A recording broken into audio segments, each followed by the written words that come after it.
everyone, hope that everyone is doing well. Today I'm just going to finish Bookoplathon. Well, I'm not going to finish Bookoplathon, but I'm going to finish my extra roles that I really want to do. So I've got 2 more roles that I want to do by the end of the month. It's currently the 22nd, I want to say, of September, and yeah, so I need to get on with them basically, because soon it's going to be the end of September. So I just want to plan what my reading is for the rest of the month, basically. Before I go into my roles, I just wanted to quickly wrap up how I've done in the meantime since my previous video. And I'm pleased to say that I finished Scarlet by Marissa Meyer.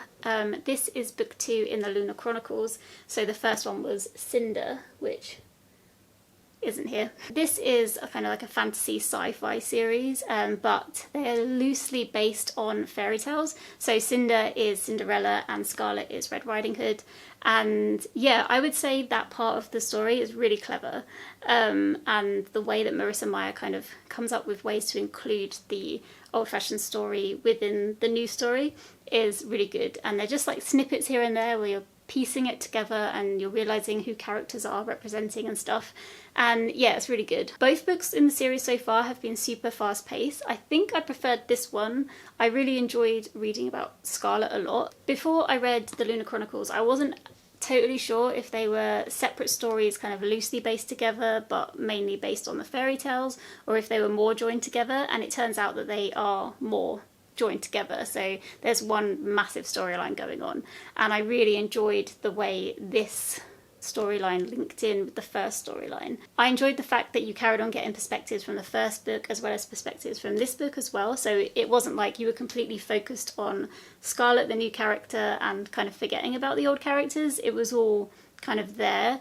And yeah, I really did enjoy it. I thought it was good. Because this book is sci-fi, one of the things that I have enjoyed about this book is just thinking about the future. So there's some stuff in here that's really kind of off the wall, not off the wall, but stuff that's kind of futuristic science fiction, like spaceships and stuff like that. But then there's also these little details that could be a reality if we went down that way. For instance, everyone in this world has a little chip in their arm, so they can be tracked everywhere they go. They pay with their arm. Their arm works as their phone basically. They do everything with their arm, like buzz into places with their arm, but it's just permanently there. It's just one of those things that really made me think, what would I do if this was the case? And something happened in this book on a train. I won't say what it is, but it really made me think, whoa, like, it's quite intrusive. I guess once your kind of personal boundaries have been broken in that way, then they can continue to be broken in that way. So yeah, I'm really enjoying this series. Lots to think about, lots going on. It's just mad. Like, I haven't even covered like what is actually happening in this book because I don't want to. I feel like with both Cinder and this, you're just thrown right into the action. It took me a little while in Cinder to warm up to what was going on, but this one I was kind of taken straight away by Scarlet's story.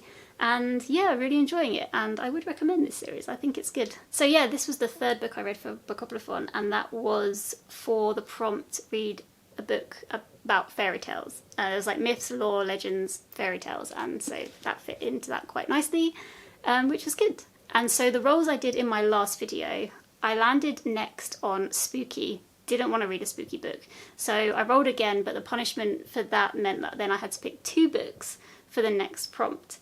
And the next prompt was scroll feed. So the first feed that I scrolled through was Instagram, and I came across a picture which was a load of little mini classics all stacked up on each other, and they were like complete works of all these different classics, and that was posted by Excuse My Reading on Instagram, so I'll link down to that account below. And when I was spying this pile, I noticed that there was sonnets by Shakespeare. So I kind of cheated with this prompt, and I ended up just reading 1 sonnet because well, you guys in the comments all said that I could, so I was very grateful for that. But also, I did kind of play with the idea of just listening to the audiobook, because on the library, the audiobook was like 3 hours. But then I started listening to the sonnets, and I haven't got a clue what is going on. I didn't understand what was being said. I didn't understand a word of it, so I thought there really is no point in me listening to these sonnets because I just don't have a clue.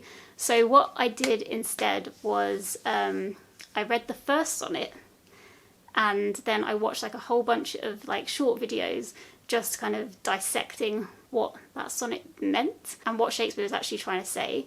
And I'll put the lyrics here, I think, or I'll link down below if you wanted to go and read what that sonnet was. And actually, I watched a video of Kim Cattrall reading it, and I think she did a really good job of it. So I'll link a video to her doing a readout as well down below in the description. But the gist of it, I think, is Shakespeare saying to the young men of the world, or the young man he's talking to, stop being so kind of focused in on yourself and self-obsessed, because you need to be out there making sure that you procreate and you have children, and the beauty that you are now will go on living forever and ever and ever. And you can't do that if you don't have kids. So stop being selfish and keeping your beauty to yourself.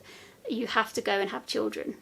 That's basically the gist of it, which by modern day standards is really rubbish message. But yeah, I quite enjoyed like reading it at first and just having no clue, and then watching quite a lot of videos and going back to it and pulling it apart and going, okay, what does this line mean? There were a few lines that I still don't really know what Shakespeare was trying to say, but I kind of get the gist of it. But then when I was reminding myself what account that came from, I looked back at the picture and it said Love Sonnets by Shakespeare.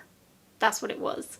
So I was like, I don't think I can say that I read a love sonnet. So I very quickly read sonnet number 18, which is the one that starts with, shall I compare thee to a summer's day? Because I know that that is a love sonnet. And I think actually I did pretty much understand that. But I wanted to film this video, so I didn't bother watching any videos about it. So I'll do that later. But I read it. It was good. So yeah, the next one I'm reading is The Night Circus by Erin Morgenstern, and I'm really, really excited about it. And I actually found on my library the audiobook. I've got that Libby app, so I think I'm going to read it and listen to it as well, just so I can get through it a little bit quicker. But I don't want to rush it because I'm really excited about this one. Anyway, I haven't read it, so I've got nothing to say about it yet. So yeah, now I just guess it's time to do the rolls. So I've got 2 more to do, like I said before. There is one book that I do really need to read, but I think I'm going to have to read it before the Night Circus because it's for my friends and family book club. And our book club is on Sunday, and it's now Wednesday. And it's not on my TBR, so it's just an extra book anyway. I'll just show you what that is. So it's Never Far From Nowhere by Andrea Levy. And I actually have another Andrea Levy book that is on my TBR for this month. So trust my mum picked this one and she didn't pick the one that's on my TBR. So thanks, Mum. I have another book to read. But yeah, I'm looking forward to this one a lot. And I think I'm going to have to read it before I read The Night Circus. So there's no point in me trying to get this on the rolls, really, because I'm trying to read them in order. Or maybe I can just read them slightly out of order. Maybe that doesn't matter. If I can get it on, maybe I will stick it on. Okay, so we're back to my very professional setup here. We were last on feed scroll. So let's roll. This makes me really nervous. Throwing dice on my iPad. 8.